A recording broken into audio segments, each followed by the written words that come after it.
Hello po, magandang buhay. Yan po, kainan na naman. So, tara, kain tayo. Meron akong pipino at meron akong ginatang isda na may halong pechay Wow! dyan, guys. O, diba? Masarap yan. So, tara, kain po tayo ulit. So guys, nagmadali na dyan akong kumain dahil kailangan na ako sa baba. Sige, lamon pa more. O, diba? Kaya tayo lumolobo eh. O, diba? Kaya di bali nang lumobo, basta tayo malusog.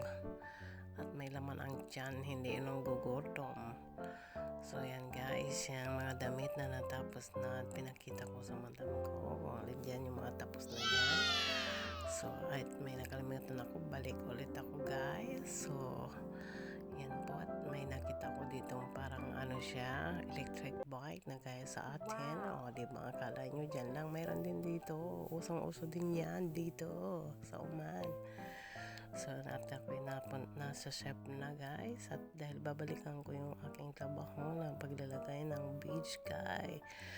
O, diba? Walang katapusan ng paglalagay ng beach. Ganun talaga. At least kahit pa paano may trabaho tayo. Kesa walang trabaho at patambay-tambay lang tayo. At go lang. Kasi kailangan natin. O, diba? O, sige. Tapos gusto ko magkape guys. Bumalik na naman ako dyan guys. So, di ba ako lang katapos ng pagbabalik. Akit ba talaga? O, sige ba? Yan po. At ako napakain ng ice cream. Baka naman eglo. Yan lamang po guys. Thank you.